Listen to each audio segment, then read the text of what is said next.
This was already the 10th race of the Ironman Pro Series here in Les Sables d'Olonne in France, and this series is really starting to heat up. The points are starting to accumulate, and this was also the last chance for athletes to pick up some of those coveted spots to the 70.3 World Championships, which meant we saw the likes of Yuri Kulin here desperately hoping to snag one. After this race, 85 men and 86 women have been qualified for that race in New Zealand in December, and it could be one of the biggest 70.3 races in history, but we have to make it to December for us to see how many actually survive this long season. Rico Bogan was also here to validate his spot as the 2023 70.3 World Champion, and Gustav continued his return and also needed a second finish here to validate his spot for the Ironman World Championships in Kona. However, this field was going to be tough for him to go against. The fields are just getting deeper and stronger, and names are starting to rise out of the woodworks. We were anxiously waiting to see whether he had gotten fitter in the last few weeks since his last race in Poland, and whether his new bike with disc brakes would do him any better. So diving into the Bay of Biscay with first over 35 men trying to prove that triathlon is the sport to watch and not the Tour de France, into what was a pretty unique course with a long beach run start before a turn into a pretty famous harbor. This swim is known to be fast because of that channel, and it certainly was, with Nicolas Quinet completing it in just over 20 minutes. Clearly one of the fastest swimmers in the world right now, gapping some strong guys like Rico Bogan. He was basically gliding on top of the water, as you can see here. Nick has been racing non-stop recently, and it did seem like it caught up with him here as he would eventually have to withdraw on the bike, but it was a great start for him nonetheless. In total, 12 guys made it into the front pack of the swim, of course including Rico Bogan, Yuri Kulin, Clement Mignon, and 70.3 Majorca winner and dark horse for this race, Nicolas Mann. However, he was coming off of a DNF at Challenge St. Polten, so he was hoping to make that ride again. But frustrating for Gustav, he was unable to make this front pack, coming out a minute and 14 seconds back, with Cameron Worth coming out in 1:42, who was racing only his third 70.3 race ever and was clearly in the area just in case for Ineos and the Tour de France, but he did pick quite a tough race to jump back into it. And missing this front pack turned out to be quite insurmountable for these two, as this front pack worked really well together on the bike. Yuri took to the front at first, but traded turns throughout with Bogan and Nathan Gerber, who would also sadly pull out of the race on the run after he suffered a bad crash right at the end of the bike. It was such a dynamic European-style course with twists and turns and small towns to go through with tight roads, and some tight takeovers were happening at certain points. Eventually, the front group was whittled down to 7. Clement Mignon, Rico Bogan, Nicolas Mann, and Yuri Kulin were looking like the favorites at this point. Mignon then showed why he enjoys racing in his home country. He's one of the favorites for the Pro Series right now, while remarkably also chasing the T100 Tour. At the latter stages of the ride, the weather started to deteriorate and the rain came down, making the racing even more intense.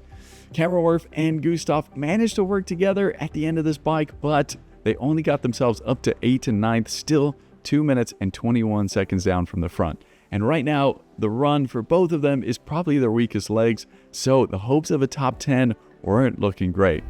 Rico was first off the bike, with the other 6 managing to keep the gap close. And again, that transition area proved to be quite tight, with some of the athletes struggling. It's not so often you get a large group going onto the run together like this, and we were in store for a good one. Yuri lost 30 seconds to Nicolas in transition and came out in 6th place. With how close the margins of victory ended up being, this could have made all the difference. The first couple kilometers in, and defending 70.3 world champion Rico Bogan was running the fastest, and it looked like it was going to be his day. It would eventually stretch out to 33 seconds to Nicolas and 45 seconds to Yuri, who had worked his way into 3rd place.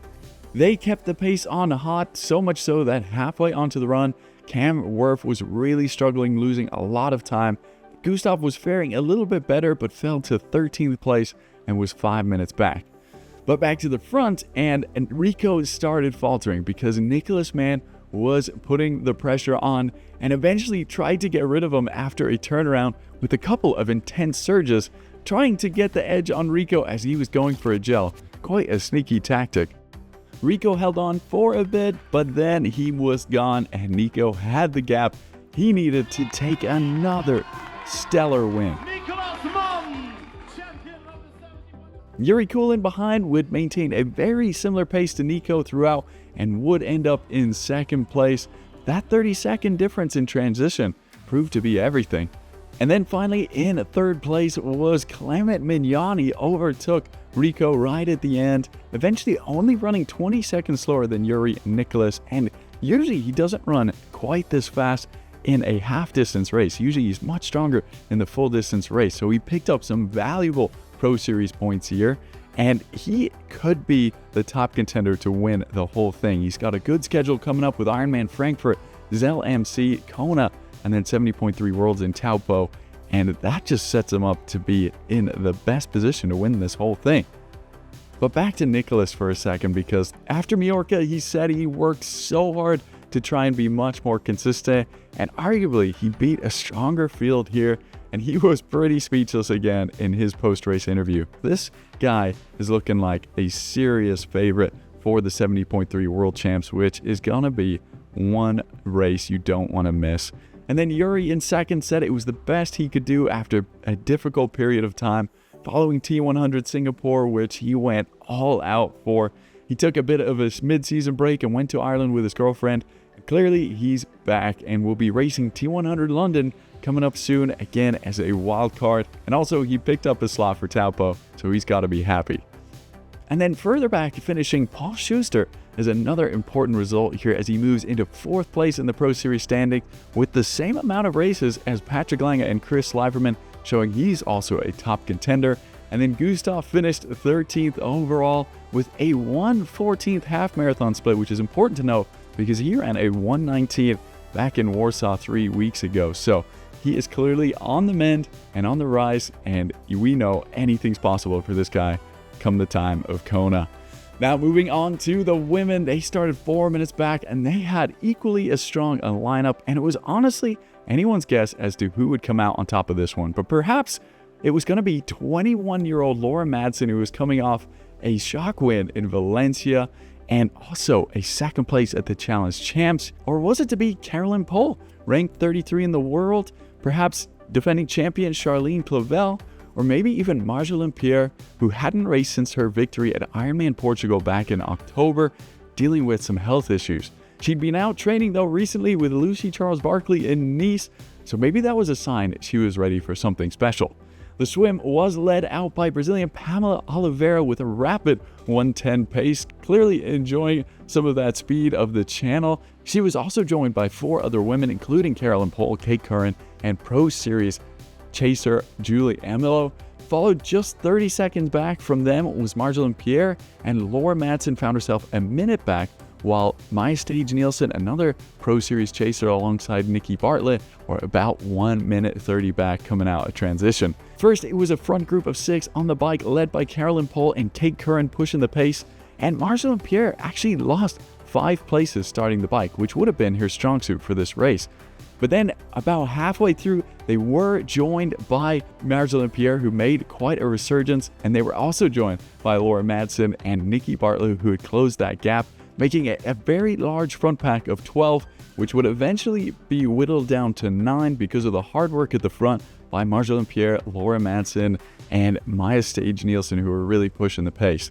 So we were in for another big run battle, bigger than the men's, with so many of these women jammed into that tight spot again of the transition. Clearly those setting up didn't think this many would come in so close together in a half Ironman race. It doesn't happen all that often. Clavel, Madsen, and Pohl were through transition fastest, with Maya Stage, Kate Curran, and Nikki Bartlett all losing time in the chaos. They were in for a flat and fast run battle on this stunning course with perfect temperatures, and for the first few kilometers it looked like it was going to be a battle between the defending champ Clavel and Madsen as they set off at a rapid pace while Carolyn Pohl was losing time. But in fact, behind them, Kate Curran and Nikki Bartlett were moving the fastest on course, and by 7 kilometers they both had closed the gap to the front, and it was a 4-way battle and anybody could win it. Cavell eventually was the first to drop, and Nikki looked like she was running the best at this point and might take a win here in her first race since Ironman Portugal, like Pierre, where she DNF'd due to a serious foot injury. So for her to be running this well while coming off of that injury, it was super impressive. She was on pace actually to run her fastest 70.3 run ever at this point. However, the 21-year-old she was battling would soon prove again while she is one of the brightest stars in the sport and continue to pick up the pace while Nikki just began to fade a little and Kate faded a little bit more than her, meaning that Laura had got the gap and she took another fantastic result here. Win with a 1:19.30 run, while Nikki Bartlett, finishing in second place, ended up running that fastest 70.3 split with a 1:19.28, and then Kate Curran finished in third just days after her birthday. All of them impressively along the way broke the course record in what was truly an epic race. Who knows what Madsen can do in the future of the sport at only 21 years of age, and Kate Curran as well at 28, and being relatively new to the sport in her second full pro year, has some serious potential. Do not sleep on these women for a second and keep your eye out for them in Taupo coming up. Another important result here was Maya Stage Nielsen finishing 7th, just 4 minutes back, picking up enough points to go to the top of the Pro Series standings. Marjorie Pierre sadly cramped apparently during the whole run and finished back in 12th place. So there we are, another race in the books, and next up is Ironman Vitoria-Gasteiz in 2 weeks, and then Ironman Lake Placid. 2 huge Ironman races with Kona and Nice spots, and we'll see the likes of Sam Laidlow racing his first Ironman of the year, and Lionel Sanders as well, seeing if he can continue his amazing streak and get to Kona. My name's Travis. Thanks so much for watching. If you'd like to see me continue this, I need your help. Please become a channel member for about $3 a month through the link below, which will include more perks as time goes on. Have a good one, everyone. Thanks so much. We'll see you in the next one. Yeah, it was super close all day, and it was quite fun actually to be around that many girls all the time, and to really battle it out. That was fun. That's not something that we hear often, that it's fun out there. But it was also tough.